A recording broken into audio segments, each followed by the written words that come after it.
What's going on, everyone? Welcome back to another exciting episode of Attacker Productions. Today at Bancroft, we're joining you all once again to do another deck profile. Not just ink deck profile, but based on the thumbnail, you've already could tell, it is the Great Priest. Really cool deck, but before we get into any of this, remember there's buttons down below, feel free to click up to there for a reason. So, what actually took me so long to get this profile out from when I kind of showed it on the channel, was that I wanted to add another card to it, and then I realized I couldn't because your leader has to be blue. So, bye. Alright. Grand Priest is one of those decks that you could, in my opinion, could take multiple different routes, and I absolutely love it because of that. Unfortunately, I do not think in the end this would be a top tier deck, but it's definitely a really fun deck that you could play and just enjoy, win or lose. Like you're amassing a board, you're playing cards, you're doing effects, like you get to enjoy the game. So let's get into it. Grand Priest. You can't include non-god battle cards in your deck. And you get to negate the energy exhaust skills of all god cards in all areas, which is pretty cool. Certain cards just have energy exhaust, so because you're able to negate those skills, they become skillless cards for other effects. Activate main switches card to rest mode, and you draw one card. The Awaken here, there is no life awaken to this card. The Awaken is when there are 4 or more colors in your energy, you may switch this card and up to 2 of your energy to active mode, then add cards from your life to your hand until you have 6 left. So you potentially awaken on turn 2 if you go first. You charge a card, pass, your opponent plays, they attack you, whatever. Then you play, then boom, you're awakened. Sweet.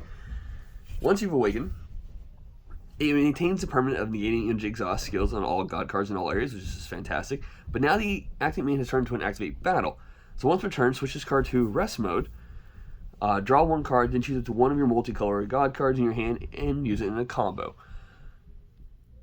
It's good for... There's a lot of cards that can play off being comboed. And this is a thing that you can either use during your turn or your opponent's turn. There is a negate, which we'll go over later, that allows you to restain your leader. That way, when your opponent attacks, you can use this effect then. But it is a once per turn, so you can't use Activate Battle during your opponent, then restain it, then use it again. But use it during your turn, restain it, and then yada yada yada.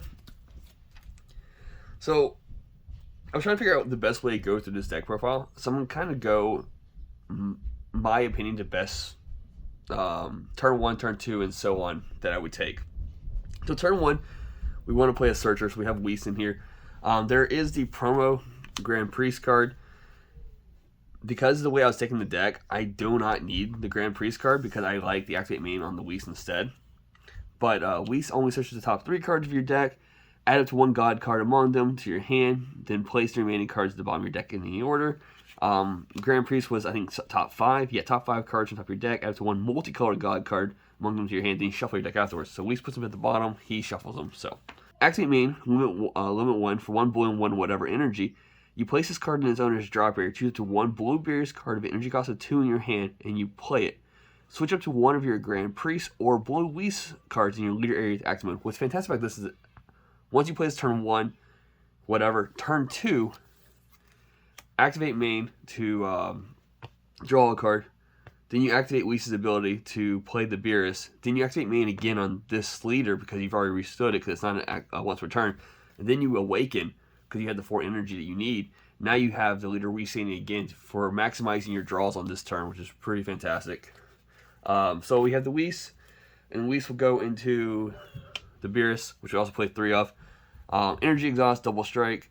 When this card is played, choose one of your opponent's battle cards, switch it to rest mode, which is fantastic for the next auto. When this card attacks and KOs an opponent's battle card, you draw 1 card, switch this card to active mode, and place 1 card from your opponent's life to the bottom of their deck. The way I took this deck, I have a lot of opportunities to just kind of snipping up my opponent's life without actually having to attack them. And this is why I said the deck could go multiple routes. Like, you could play this deck without going that method, make it more multicolor, obviously, because you need it for the Leader's Awakening, but you can make it more of a blue-yellow heavy deck. But yeah, so you swing into, if they played a battle card, you swing into it, potentially hit them, or you swing double strike to your opponent. Alright, so now that you've awakened, one of the cool things, if you were to say swing with the Beerus, get the attack off, use the Leader's ability to combo a card. One of the cards I like to combo off is Universe 4's Angel, which has Offering, and at the end of the battle, you have 1 or more multicolor energy. You could pay 1 red to play this card from your drop area, and he plays, it doesn't specify he's in rest mode, so you play this card in active mode. So, Potentially on turn 2, after you've drawn 2 cards from the leader, you swing with Beerus, activate battle, you get another draw there. You combo with this guy. If they take the damage, that's double strike going to them. Then on his play, that's offering, they could choose to take another crit of life, or you draw 2 more cards, and then you have another 16k going at them. And you still have one open energy for whatever you need it for. So like, it's just a fantastic turn 2 if you can get it off. On average, I've been able to pull this off, I want to say 80% of the time, which is pretty good. Especially being able to look for the Whis is really great. And I didn't really go over it as well. Mulligan for this deck, in my opinion, you want to look for your starting energy. That's just what I felt like. So like, if I see at least a combination of energy I could charge, then from there I want to pull like a Whis to my hand and use that Whis to hopefully search for more cards afterwards. There's another card that likes to play off combos, which is the Universe 1 Angel.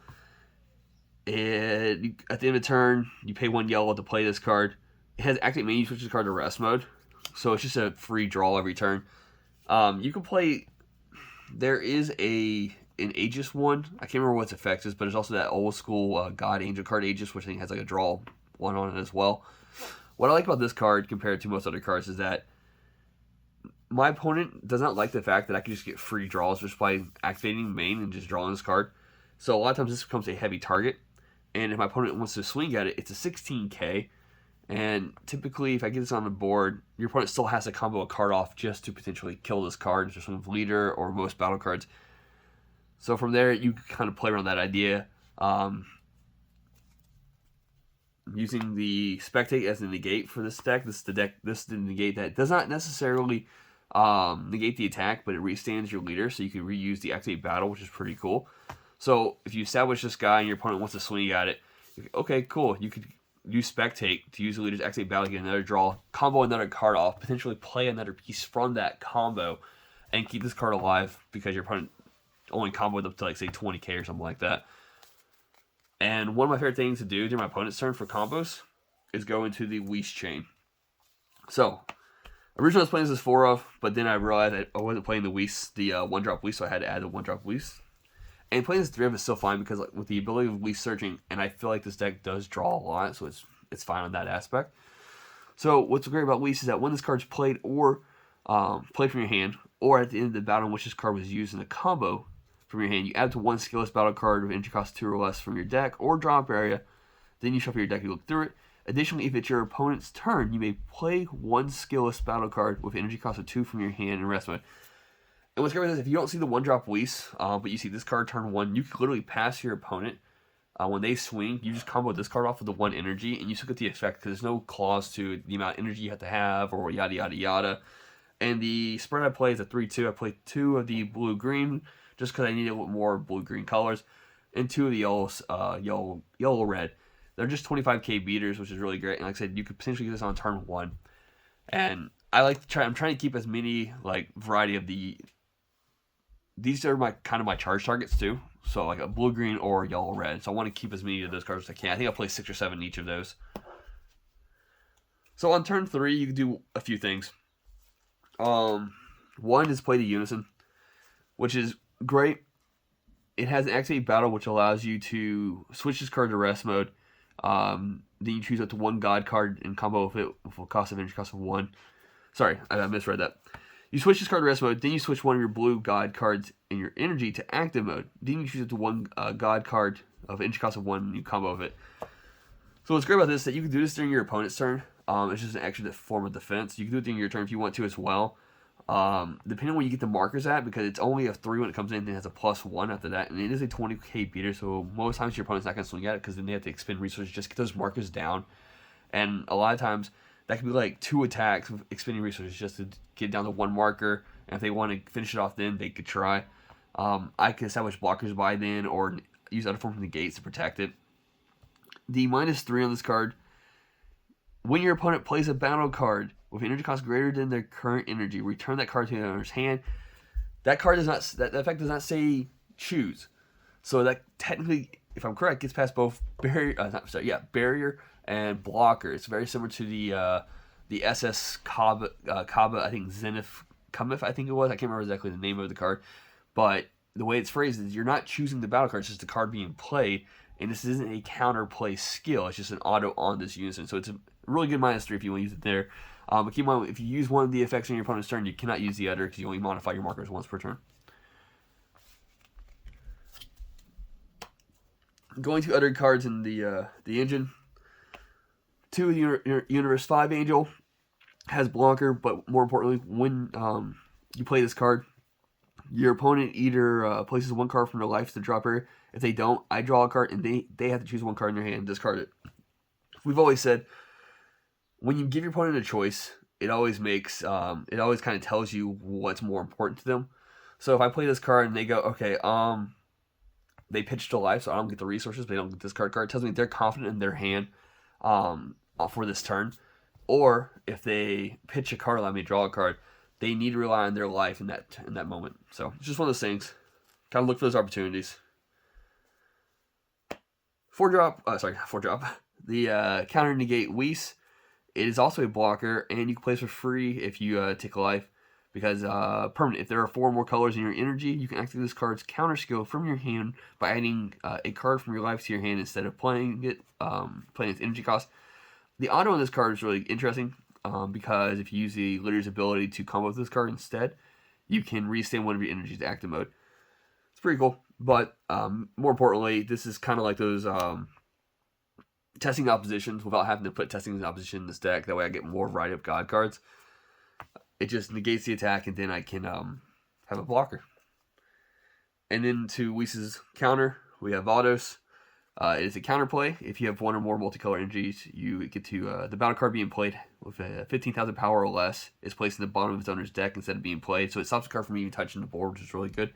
And then the auto, when this card's in your hand is played or used in a combo, you switch with 1 of your energy active mode. So initially, it only costs 1 energy to play this counterplay, but my only problem is that it is only hitting battle cards at 15k or less, and a lot of floodgate cards tend to be 20k, so that was kind of concerning, and that's why I only played 2 of them. I have other counterplays that I feel like are more important than this one.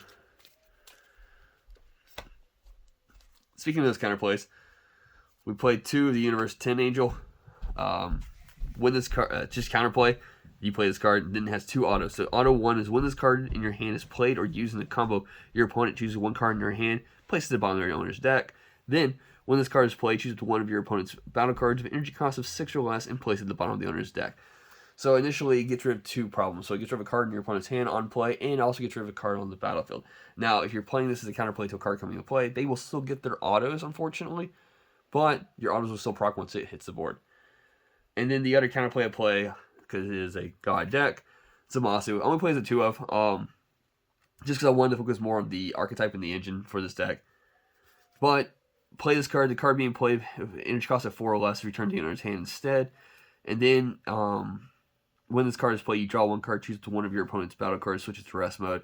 So like I said, it can stop a floodgate from hitting the board. It can even stop a problematic card from hitting the board, and then tapping another card during your opponent's turn. That way they can't kind of push on you. For a more defensive package, we played 2 of the SS Rose Goku Black.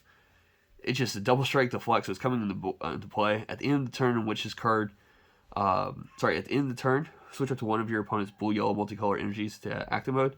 And then the other auto is when this card is played from your hand, you play 4 shadow tokens, which gain blocker until the end of your opponent's next turn. What's great with these blockers, they are 10,000 powers, which is fine, but they have a combo power of 5,000, so if your opponent chooses not to swing enough times in your next turn to kill the blockers off, you have combo pieces after that. I did play 1 of the Dropbox 2 Grand Priest, Great Priest, whatever. He is a crit. The reason I only went down to 1, I wanted to actually play like I think 2 or 3, but then I realized that would just get too clunky in my hand. And, like, if I see it, great, I need it. But if I don't see it, it's not a problem to me at all. You only have 1 copy of this card on the board in play in your battle area. The activate main for 1 bull energy. If you have 4 more energy and you choose 2 non-Great Priest God cards in your battle area, return them to the owner's hand, play this card from your hand. So the thing about this card is that you could initially, turn 4, if you have it set up where you play the Unison on turn 3,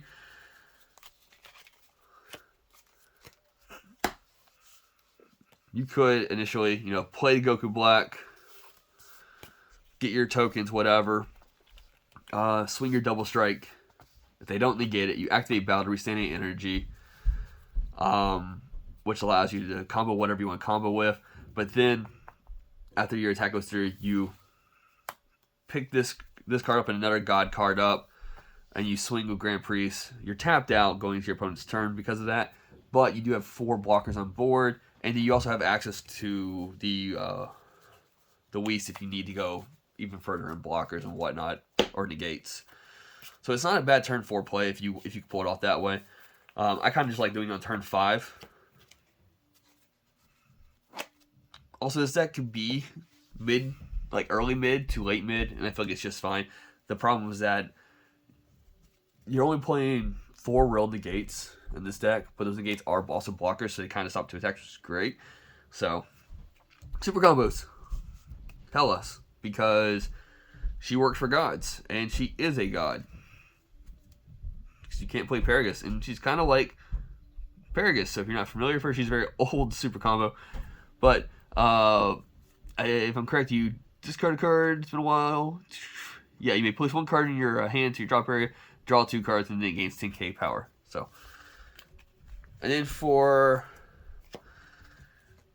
trying to snag the win, I play 2 Erase a Universe. You can use this as an activate battle for a 6k power boost, which is really good. Or, in my opinion, if you get to turn 5, you can just burn 2 damage to your opponent. Typically, when you get turn 5, depending on what you're playing against, this deck is really weak against board wipes, because none of these angels have barrier, really.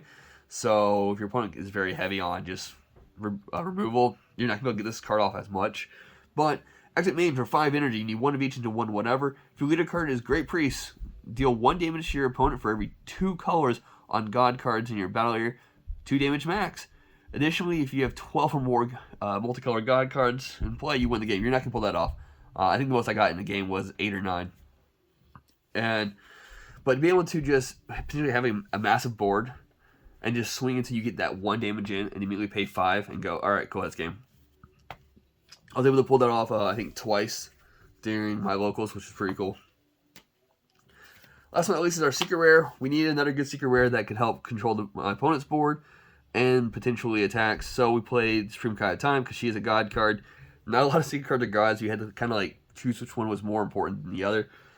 But the activate battle, if you have 3 more energy, play this card from your hand. If you do, your opponent can't attack with leader cards or unisons for the turn. So if you go into potentially turn 3, turn 4, and your opponent swings a battle card first, you just pop this on the board. Now their leader's locked, their unison's locked, they can't attack with them. Then during your turn, you activate main, pay 1 card. You send this card and all your opponent's battle cards and unison cards to the owner's warp. And then from there, you can just kind of push into them. Like I said earlier, there's so many different builds you can do with this deck. I don't play Sensubine. I don't play Energy Manipulation on my side, which is fine. I feel like the aggro level of this deck is really good. And like I said, it's just a really fun deck. And give it a try. Find your own take, your own build on it. With that being said, thank you all for tuning in. Keep in mind, there's buttons down below and on the screen. And read your cards on your plays and fluff out.